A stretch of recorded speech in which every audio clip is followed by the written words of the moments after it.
गौतम बुद्ध नगर लोकसभा चुनाव 2022 की क्या सरगर्मियां हैं, क्या नजरिया है, किस दौर में है लोकसभा चुनाव। चुनाव यात्रा में आपका स्वागत है। इस चुनाव यात्रा में हम अलग अलग प्रबुद्ध वर्ग के लोगों से उनका नजरिया आपको रूबरू करा रहे हैं, जिसमें डॉक्टर, इंजीनियर, प्रोफेसर, एडवोकेट। आज हमारे साथ मौजूद हैं एडवोकेट अर्चना सिंह, जो कि एक समाज सेवा के क्षेत्र में भी अग्रणी रही हैं और रुस्तमपुर गांव से हैं। आइए आपको इनसे रूबरू कराते हैं। अर्चना जी, सबसे पहले हम ये सवाल करते हैं कि रुस्तमपुर गांव जेवर विधानसभा का एक महत्वपूर्ण गांव है और ठाकुर बहालू गांव है। ये बताइए, आपको हमने देखा पिछले कई वर्षों से लगातार गांव की समस्या उठाते हुए। कई बार शमशान घाट की समस्या आती है, कई बार प्राइमरी स्कूल की समस्या आती है, कई बार यहाँ सड़कों की समस्या आती है। आपने इसको बड़ी शिद्दत के साथ उठाया और समाज सेवा के क्षेत्र में आपका एक अग्रणी योगदान रहा है।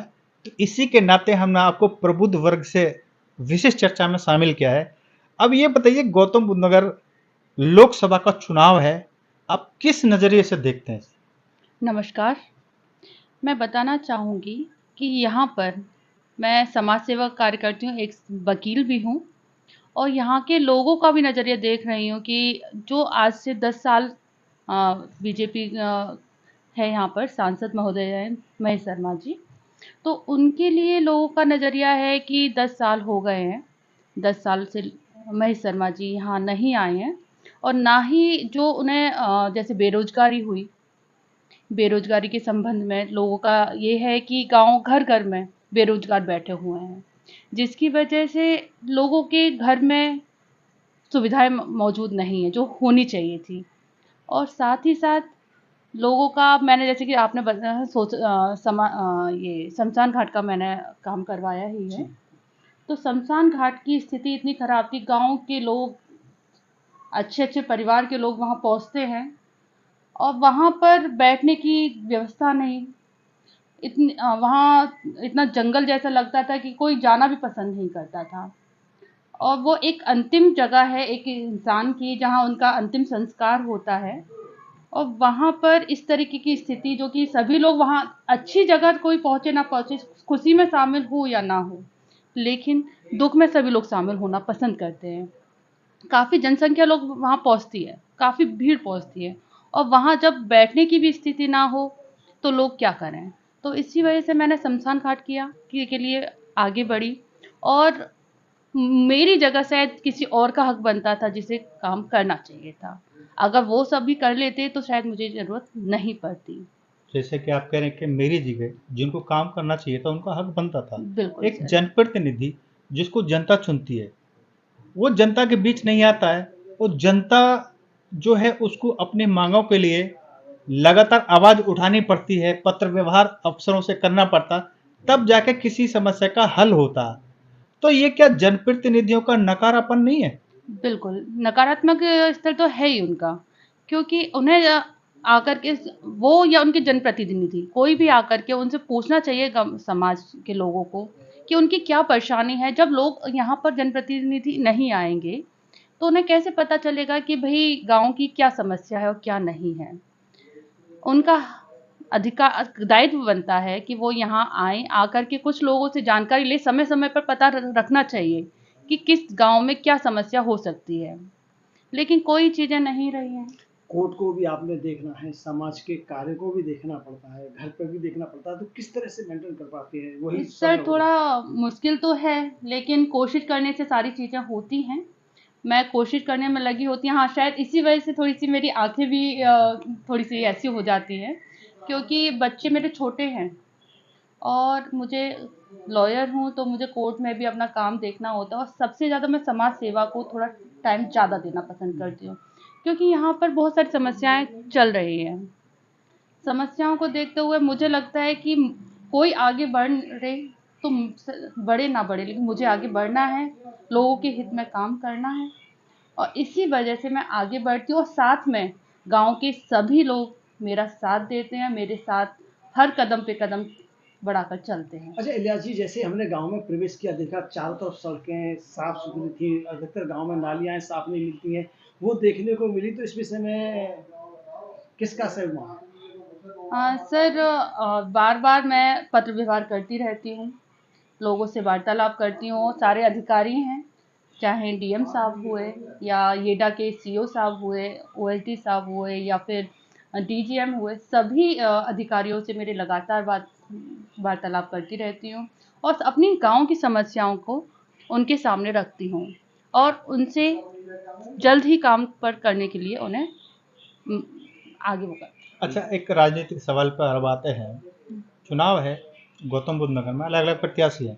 जी, भाजपा से डॉक्टर महेश शर्मा 2 बार के सांसद, जी, बसपा से पूर्व विधायक राजेंद्र सिंह सोलंकी, जिनका एक काफी वर्चस्व रहा है और काफी व्यवहार कुशल भी माने जाते हैं, ठाकुर बिरादरी से हैं। जी, इंडिया गठबंधन के घटक दल सपा से डॉक्टर महेंद्र नागर, वो भी पेशे से डॉक्टर हैं। जी। मुख्य रूप से 3 लोग हैं। हुँ। तो क्या कुछ लोगों का नजरिया है, आप किस नजरिए से देखते हैं? सर, मेरा नज़रिया, मैं लोगों से मुलाकात, जैसे कि मैं बताया कि समाज सेवा करती हूँ, लोगों से वार्तालाप होती रहती है। तो इसी ये चर्चा भी का विषय भी बना हुआ है कि गाँवों के लिए हमारे आसपास के लोगों का क्या चीज़ें हो सकती हैं। तो सबका नज़रिया है कि जो महेश शर्मा जी हमारे सांसद महोदय हैं, काफ़ी अच्छे इंसान हैं और मेरी ज़्यादा कुछ उनसे वार्तालाप नहीं रहती, लेकिन लोगों का नज़रिया उनको देखकर कि ये वो होता है कि वो और भी अच्छा कर सकते थे। यहाँ जो कार्य किए जा रहे हैं, काम को लेके होना चाहिए था, वो और अच्छा कर सकते थे। और सोलंकी जी के बारे में यही चीज़ें हैं कि उनके लिए जो जिस समय वो एमएलए रहे हैं, तो लोगों का नज़रिया है कि उन्होंने अच्छा कार्य किया था और अच्छे इंसान भी हैं और देखते हैं क्या होता है। यानी गुडविल के आधार पर गुडविल जनता अच्छा है, लोग जुड़ पसंद तो रही है सोलंकी जी के साथ में। राजेंद्र सिंह सोलंकी जी से जुड़ रही है। वो महेश शर्मा जी के लिए थोड़ा-सा यही है कि लोगों से मुलाकात नहीं होना, थोड़ा-सा उनका चीज़ें हैं, लेकिन संपर्क अब उनका सब इतना नहीं है। संपर्क नहीं कर पा रहे हैं। अच्छा। अब नाराज़गी है लोगों की। अच्छा, अब आखिरी सवाल ये है, चूंकि आप एडवोकेट होने के नाते, पश्चिम उत्तर प्रदेश में हाईकोर्ट बेंच की जो मांग है, वो जनता के द्वारा भी और वकील समुदाय के द्वारा भी बहुत पहले से की जाती रही है। जी। केंद्र में भी भाजपा की सरकार है, यूपी में भाजपा की सरकार है। आखिर कब तक ये मामला ऐसे लटकता रहेगा? किस नजरिए से देखती हैं? ये तो सरकार ही जाने। तो वकील हैं, हम ज़्यादा कुछ नहीं कहेंगे उस बारे में, लेकिन बेंच बैठ सकती है और लोगों को उसकी वजह से सुविधाएँ मिलेंगी, फ़ायदे मिलेंगे और जो पेंडेंसी है वो पेंडेंसी कम होगी। यानी आपका यह कहना है कि पश्चिम उत्तर प्रदेश में हाई कोर्ट की बेंच स्थापित तो की जानी चाहिए। बिल्कुल होनी चाहिए, अच्छा, मेरा ये मानना यही बताइए, है। रुस्तमपुर गांव में आप समस्या उठाती रही हैं, लगातार आप हम लोगों को भी खबर भेज के अवगत कराती रही हैं। इसके अलावा और जो गांव हैं उनमें मेनली समस्या प्रमुख क्या है? सर, गाँव में अब जैसे कि मैंने यहाँ रुस्तमपुर गाँव में काफ़ी सारी समस्या मैं देख रही हूँ, क्योंकि मैं यहाँ रहती हूँ तो मुझे पता है समस्याएँ क्या-क्या हैं। अब यहाँ पर बंदर इतने ज़्यादा हो रखे थे, लोगों के घरों में जा रहे थे, जिसकी वजह से बच्चों को भी नुकसान पहुँचा रहे थे, इंसान को पहुँचा रहे थे और साथ ही साथ जो भी खेती है उसमें भी नुकसान, फल फ्रूट्स जो भी किसान करता है उससे भी का भी नुकसान कर रहे थे। उसको देखते हुए मैंने शिकायत की वन विभाग में और वन विभाग से फिर यमुना अथॉरिटी, वहाँ से सारी चीज़ें करने के बाद में वो बंदर चले गए और यही चीज़ें और गाँव में भी हैं और बच्चों को खा रहे हैं, बड़ों को खा रहे हैं। सर, ये समस्याएं हैं जिनका समाधान होना चाहिए। और दूसरी बात ये फॉगिंग का है गाँव में, मौसम बदल रहा है, मच्छर ज़्यादा हो रखे हैं, तो फॉगिंग की समस्या रहती है। मेरे पास लगातार कॉल आती हैं लोगों की, तो मैं लोगों से जुड़ी हुई हूँ, तो थोड़ी सी उनके लिए साथ में समाज सेवा करती हूँ, तो सोचती हूँ कि उनके लिए भी कुछ कर सकूँ। तो चीज़ें चलती रहती है, सफाई को लेकर दिक्कतें रहती है लोगों की, तो सफाई से भी, जब सफाई नहीं रहेगी तो हमारा घर का स्तर ही कैसा रहेगा। और जैसे कि स्कूल, प्राइमरी स्कूल की शिक्षा मूलभूत आवश्यकता है लोगों की। और ये एक प्राइमरी स्कूल है हमारे रुस्तमपुर गांव का, उसमें सिर्फ 2 कमरे बने हुए थे और भराव आप सोचेंगे कि 1 फीट नीचे रोड सड़क से 1 फीट नीचे स्कूल था। अब ये सभी चीज़ें हमारे प्रतिनिधि को देखनी चाहिए थी, और देखने के साथ में उस स्कूल का प्राइमरी स्कूल को भी बनवाना चाहिए था। जब मेरे चीज़ें सामने आई तो मैंने यमुना अथॉरिटी के सीओ साहब से संपर्क किया, इधर बेसिक शिक्षा विभाग के अधिकारियों से संपर्क किया, और वहाँ से फिर मैंने बीएसए और यमुना अथॉरिटी से बात करके 10 कमरों का 6 कमरे और लाइब्रेरी और स्टाफ रूम वगैरह बना करके तैयार करेंगे। 2 मंजिल लगातार मैं 2 साल से इस पर वर्क कर रही हूँ, और शायद जल्द ही हमारा प्राइमरी स्कूल बच्चों के लिए, गरीब बच्चों के लिए बनकर तैयार हो जाएगा, जिसमें कि बच्चे अच्छी शिक्षा पा सकेंगे। शिक्षा के अलावा जो चिकित्सा की समस्या है वो भी समस्या है। जी। जो प्राथमिक है वो तो ब्लॉक लेवल पे है, लेकिन इसके अलावा कुछ गांव लेवल पे है, कुछ उप स्वास्थ्य केंद्र है, लेकिन वहाँ पर ना तो डॉक्टर की तैनाती है, ना स्वास्थ्य कर्मी की तैनाती है। जो बिल्डिंग है वो भी जर्जर हो चुकी है। बिल्कुल सर, यहाँ पर तो कोई भी चिकित्सा की कोई सुविधा है ही नहीं। यहाँ पर हम लोग सरकारी हॉस्पिटल नहीं है, हम लोगों को जब भी जाना होता है तो प्राइवेट हॉस्पिटल में नोएडा जाना होता है, नोएडा बुलंदशहर जा सकते हैं। तो जब तक अगर किसी की सीरियस कंडीशन है, अगर हम आधा घंटे 1 घंटे ले जाने में लगे तो शायद स्थिति उसकी और भी डाउन हो सकती है।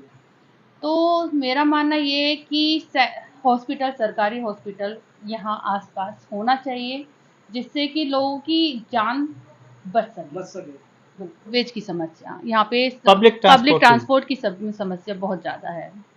लोगों के लिए आने जाने की सुविधा है ही नहीं, जिसकी वजह से बेरोजगारी यहाँ पे है। अगर वो काम करने के लिए यहाँ से निकलते हैं तो प्राइवेट व्हीकल से ज़्यादा होगा। कुछ बसें और चल रही हैं क्या? हाँ सर, उसके लिए मैंने थोड़ी सी मेहनत की, और इधर रोडवेज डिपार्टमेंट के आरएम साहब से और एआरएम साहब को मैंने लेटर लिखा। लेटर लिखने के बाद पर्सनली मैं जाकर मिली हूँ, और वहाँ से पहले तो 2 डीएम साहब से भी मैंने लेटर दिया, और वहाँ से 2 बस के लिए शुरुआत हुई थी, अब लेकिन 4-5 बस हो चुकी हैं। जी, रघुपुरा झागीपुर अब 4-5 बस हो चुकी हैं। मेरी थोड़ी सी मेहनत रंग ला चुकी है, और अब बसें चलने लगी है तो लोगों को थोड़ी सुविधा मिल सकती है, लेकिन जो मिलनी चाहिए वो नहीं है, क्योंकि अब यहाँ से हर 10 मिनट पे 5 मिनट में कोई ना कोई साधन होना चाहिए लोगों के लिए, क्योंकि कोई भी 1 घंटे के लिए इंतजार करना बड़ा मुश्किल हो जाता है। यानी सरकार की ओर से जो वायदा, जो दावे किए जा रहे हैं, उसके अनुसार बुनियादी सुविधाओं का लाभ लोगों को नहीं मिल पा रहा है। सर, अब ये तो आप लोग समझ ही सकते हैं कि ये सारी चीज़ें हो रखी हैं, मुझे थोड़ा सा कदम उठाना पड़ा है। तो अगर ये सारी चीज़ें हो रखी होती तो शायद मुझे आगे बढ़ना नहीं पड़ता। आप ये कह रही हैं जो जनप्रतिनिधि हैं उनके सुस्त रवैये से बुनियादी सुविधा नहीं मिल पा रही है। योगी मोदी के नाम पर लोग ज़्यादातर वोट करते हैं, क्या कहना चाहती हैं, किस नज़रिए से देखती हैं?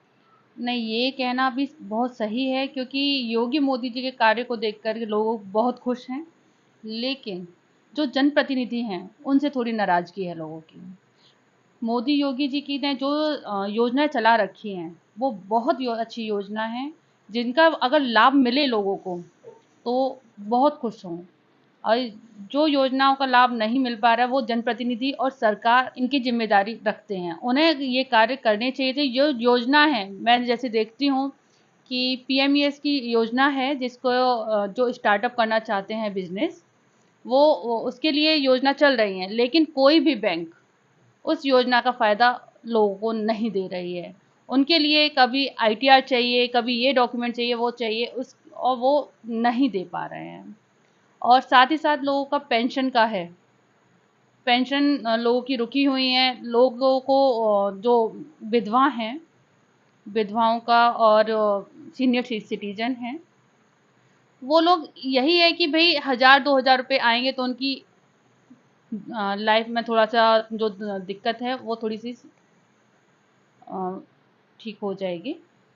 और साथ ही साथ उसका है बाल सेवा योजना है।